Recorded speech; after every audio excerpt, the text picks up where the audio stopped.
All right, everyone. Welcome to Big League Dreaming, the podcast, a show about baseball, family, and dreams. I'm Ty, the middle son. It's a show about a dad and his three sons talking about the game they love, baseball. We're all here today, early morning, because sometimes our schedules don't line up, so we make it happen. So today, let's introduce everyone.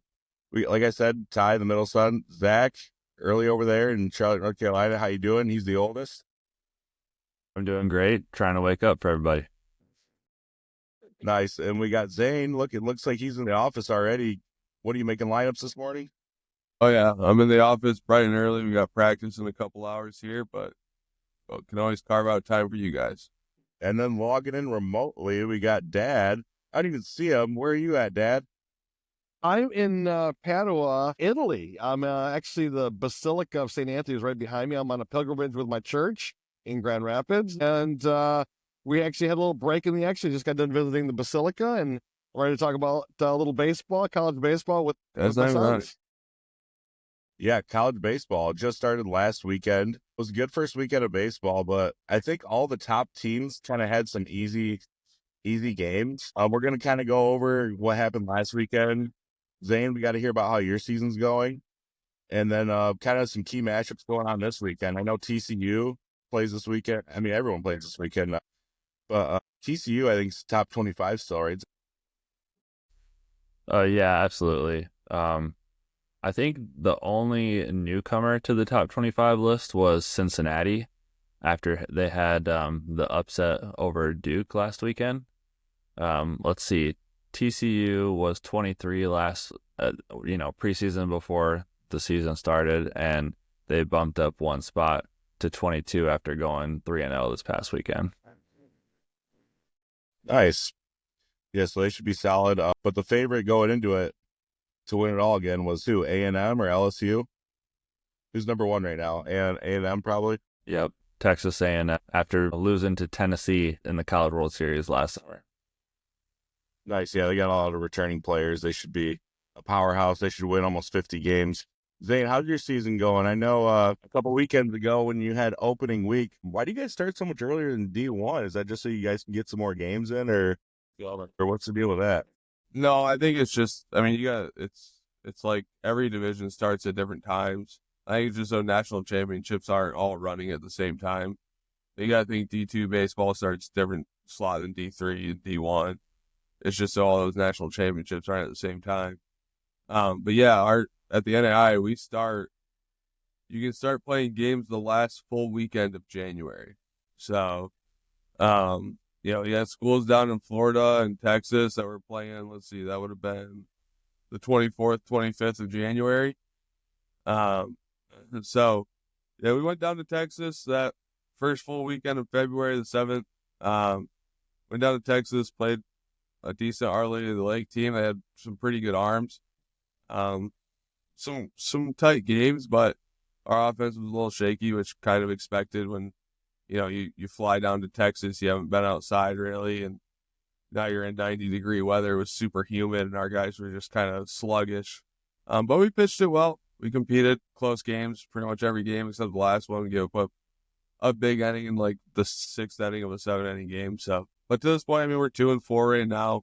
So we're pitching it well. Offense is coming around. I mean, it's typical for northern schools that don't get outside much, don't get to see other teams this time of year, and then you just kind of got to roll the ball out and play, and your offense kind of has to slowly figure it out, and that's what we're going through right now. We got some pretty good teams this weekend. We got to go down to Tennessee and play Freed Hartman, who's always in the talks for the regional. We got UNOH, who's consistently been in regionals. IU Kokomo, who's been a good program since they started it a few years back. So, we're kind of off to a pretty good start, and this weekend is going to be a big challenge for us, especially more on the mound, which is kind of what we need going into conference in a couple weeks. Nice. Yeah, I was watching one of your first games, and you guys didn't look too bad. What are some, like, I guess, what's the toughest part about early on in the season? Because you guys don't have a home game for the first month almost? Yeah, I mean, this year's a little different. Like, we don't play until we'll play home until like the second, third week of conference, so like middle of March, which if you look outside in South Bend, and I'm sure the same for you, Ty, like, you're not getting outside anytime soon. We got a bunch of lake effect snow. Yesterday it was just snowing all day. Like, it just kept popping up. So, I don't think we can get outside. So, it's just, you just kind of work with it. And like today, there's a field house in town that they just built, like, that has a big football area, and we just go in there to give our guys more space. But you just gotta work with what you got, and then go play on the weekends. I mean, baseball in the North is just a little different. I know we've touched on it multiple times on the podcast, but you just gotta improvise and find and get creative, find different ways to give your guys scenarios that are going to be as game-like as possible without being outside. It's just one of the hurdles of being up here, but there's, at the end of the day, when you go out there, like, still got to be able to pitch it, still got to be able to hit it. Like, your fielding might be a little shaky, your hitting might be a little shaky, but you still got a chance to beat once you're outside. And the guys turn on another gear when they finally get outside, because they're like, all right, finally we can go play. Right. Does your Chicagoland conference, that's the conference you're in, right? Yeah. Do they do like preseason rankings or of any kind? Not rankings, but like preseason outlook for the conference, who's expected, where each team is expected to finish. Where did you guys kind of land? They used to do a full preseason poll. I can pull it up. They used to do a full preseason poll for our conference. Every conference is different. Like, when you do the national selection, every conference submits their conference top to bottom. And then there's other conferences that the rater for each conference can literally just list, like, here's our top 4. So our conference just listed the top 3, and San Xavier was picked to win it. They had a really good year last year. They didn't win the conference. I think they were in the championship last year. They lost to St. Francis. But San Xavier's picked to win it. They return a lot of good pieces. They're always good on the mound. They run like crazy. Like, I think I was looking at their stats the other day, and they had like 40 stolen bases through like 5 or 6 games. Like, they just run like crazy. So, I mean, they're always super athletic, and so each conference is different. Like, I know the River States always did a full preseason poll, but our conference doesn't do a full one anymore. Hey, Dad.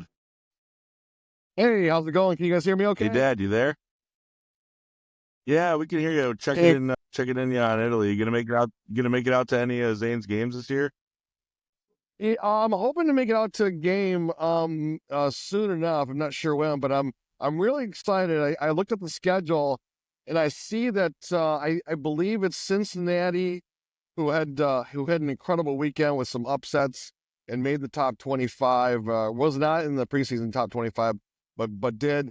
And we've talked a little bit about Cincinnati because their head coach Jordan Bischel used to be over at Central Michigan University, and they pulled out some surprising wins. They almost, I think did they sweep Zach, or did they go 2-3 or 2-1 against Duke? Well, anyway, Cincinnati was able to pull off some upset wins on opening weekend that turned some heads, and they were able to show that they're going to have a good season. Bischel as a second-year head coach for Cincinnati, coming over from Central Michigan, where he has had a lot of success. He's projected to turn that program around. He already has. They already have turned heads with their early season. And then Michigan, speaking of other teams, Michigan pulled off probably the biggest surprise. Michigan pulled off the big upset against Virginia in that extra inning. I'm watching to see what Michigan do. Michigan also has Brandon Inge's son.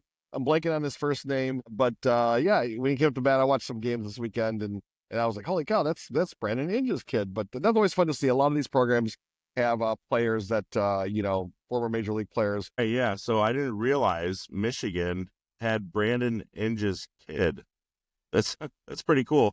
It's starting to make me feel old. I feel like we talked about that in the podcast a couple of weeks ago, that you start seeing all these players we grew up watching, and now they're managers, or their kids are getting drafted, or Brandon Inge's kid is playing at Michigan. I didn't know about that. Did you guys know about that? I didn't know his kid was at Michigan. I remember Brandon Inge spent a little time coaching there. I don't know if he's still there. Okay. I watched a little bit of that game, opening game, in Puerto Rico, when Michigan completed the upset. Who did they play? Virginia, yeah. I watched some of that game, and I think they were talking about former players. I don't remember them saying Brandon Inge, but it was pretty cool that they played those games in Puerto Rico, though. Just like they had the music going during the games and all that. I'm sure Dad watched a little bit of it too, but that was super cool. Yeah, I Yeah. saw Gary Sheffield's kids at Florida State. You're starting to get that wave of guys that we watched play when we were growing up, and all their kids are going through. CC Sabatia's kids playing right now. So you're starting to get that next wave. I need to see Dontrell Willis's kid play. Does he have a kid? But that kid would be nasty. Probably. Yeah, so Dad was talking about Michigan, Brandon Edge, and then recapping kind of the top 25, what we did earlier, Cincinnati. Did they sweep or did they take 2 out of 3, Zach? I think you said they swept, right? Let me check to confirm.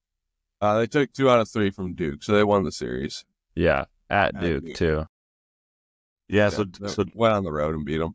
Dad was just talking about their coach. Do you guys have any information on their coach at all? Because he was saying he was a former coach at CMU, and predictions are he's already turning that program around, and that they could make a good playoff push because he got some good experience. Well, Zane, you know him, right? I don't know. I remember we talked about him on the podcast. Hang on. What's his name, Ty? Chris Pollard Official, I think Dad said. Yeah. at Duke? Or are we talking about CMU? We're talking about Cincinnati. Oh, yeah. Bishop's down at Cincinnati. Yeah. I think you guys were talking about Duke. Oh, my apologies. Oh, it's like, I don't know the guy at Duke. Yeah. Central Michigan's old coach who was at Northwood for a few years, turned Northwood into a pretty good program. Then he went to CMU, turned them around.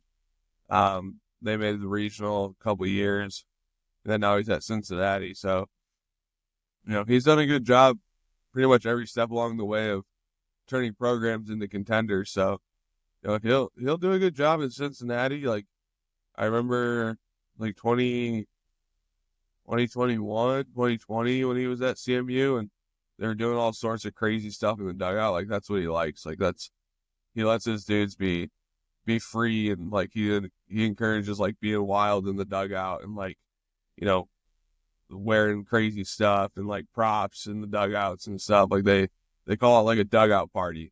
So they just have dugout parties and stuff in there, and his guys get going. Yeah, he'll do a really good job down there. Cincinnati will have a solid year. They're probably a decent little sleeper pick for this year.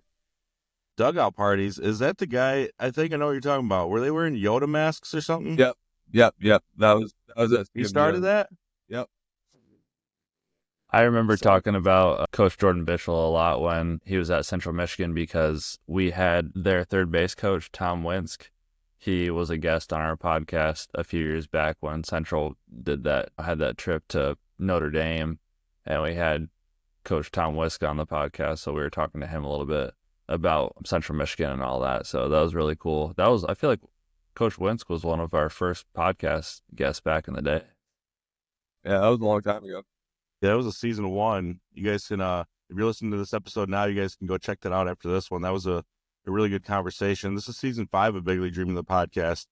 And I'm thinking dugout parties. I mean, we all played on some pretty crazy teams back in our travel ball days. I don't know if that would have been a good idea for some of the teams we had with some of the characters we had. Our dugouts got pretty crazy. And whatever keeps the guys loose, and sometimes they lock in better when they're going crazy like that. I can't imagine some of the teams I played on if we were wearing Yoda masks. What would have went down? I mean, we had some crazy dugouts with I'm trying to think of a team where we had like Berger and Bacon and all those guys, Rogers, Schultze. Those dugouts were lively. Give Schultze a Yoda mask. Have him go Jedi Knight against Gene Baller. I think Dad's back on his Italy trip.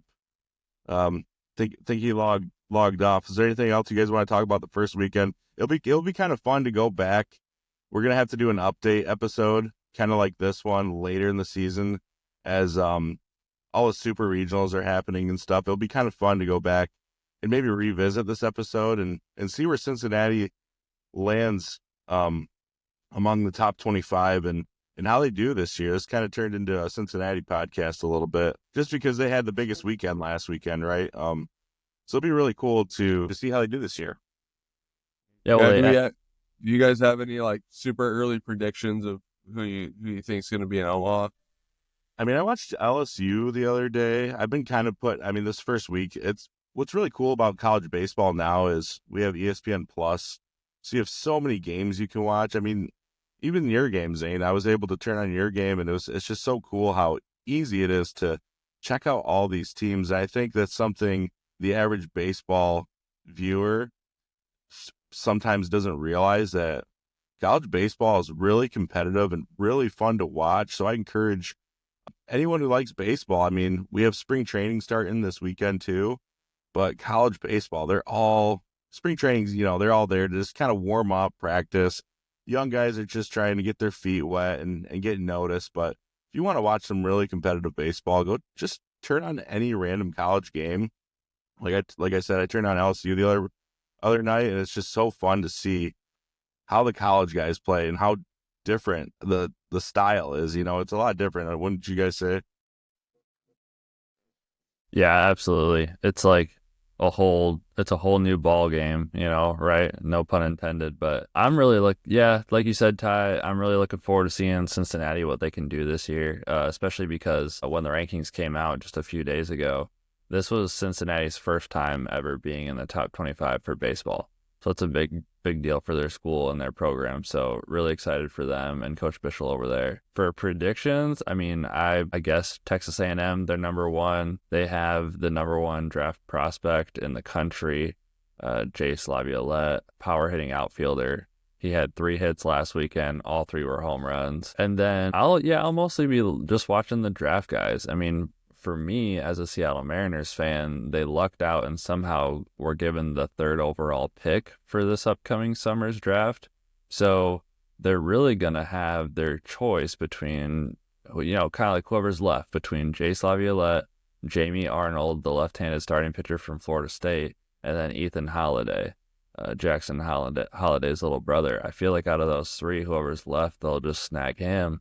But Jamie Arnold was absolutely dominant against JMU last weekend. 6 innings pitched, 8 strikeouts, 1 hit, no runs. The other arm is a righty from UC Santa Barbara, Tyler Bremner. He's supposed to be like the right-handed best pitcher in the country as far as college goes. He only threw 3 innings, 2 strikeouts, no hits at all. And then a fun prospect I'm watching closely is the center fielder from Clemson, Cam Canarella. He's just kind of all-around gamer. He can put the bat on the ball. He uses the whole field. He had 4 hits last weekend. 3 of them were doubles. Utilizes the speed, and he's a lot of fun to watch in center field. Yeah, I mean, like you're saying, Ty, the college game is just, I think the difference between the college game and pros is just like, you got about 50 games. Like, it's all you about getting the regular season. So, like, you got to hang on to every pitch. Every pitch matters even more.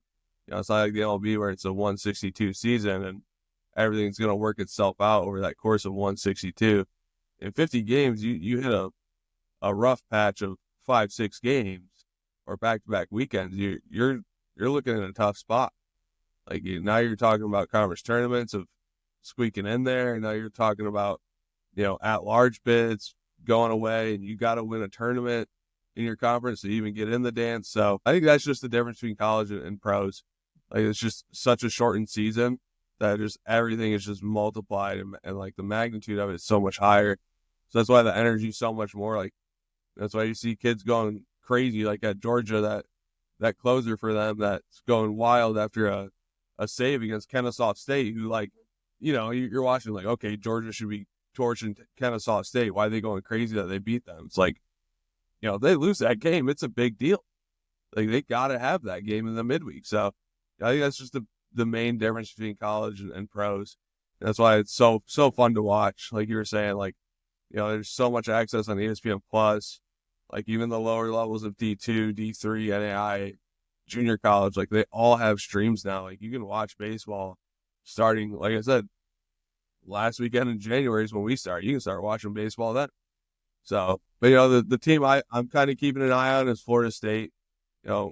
Link Jarrett got them back to Omaha last year, and I think they went like 1-2 or 2-2. I think there are a couple losses to knock them out. And Omaha was to Tennessee, who ended up winning it. But they're going to be really, really good on the mound. I think that was kind of their hurdle for them last year a little bit, was on the mound. I think they bring back a lot more guys that are, have a little more experience. They have some veterans. They're going to be able to pitch it a lot better, keep them in closer ball games a lot better, late in games. And, they're always going to swing it. So, that's kind of the team I'm keeping an eye on is Florida State. They don't have that tough of a schedule early, but I think it's probably by design is to kind of get their guys a little seasoned up, a little ready to go. So that way when they get into conference play, they can kind of compete with everyone. So I'm going to keep an eye on Florida State, and especially these draft guys, like Zach was talking about. Like pretty soon at probably a different podcast, but we'll start talking spring training. We'll start talking all the ABS systems that's coming out for spring training that fans are going to be able to see, which I'm sure a lot of people got questions about or are confused about. And Zach, you've seen it firsthand, so you're going to have a lot to talk on about that at a later podcast. So, but college baseball is here, and it's a great time of year that now that the Super Bowl is done, football is done, NBA is the NBA. No one cares about it until the playoffs. So, a lot of people are looking at baseball right now, which is awesome. Yep, very, very true. Yep, I love that you're talking about spring training. I think next week, next episode, we're going to talk about all the ABS. First looks, first reactions. So, yeah, stay tuned, everyone. Subscribe to our channel. Subscribe to our podcast. It's Big League Dreaming, the podcast, wherever you get your podcast, Spotify, Apple Podcasts. We're on TikTok at Big League Dreaming. We're also on X, formerly known as Twitter, at BLD Pod. That's at BLDPOD. We come out with episodes every single Saturday at 9 a.m. Eastern Standard Time. We hope you enjoyed this podcast, giving some early looks at college baseball and some early predictions. We'll check back in with you next week. See ya. Thanks, everyone.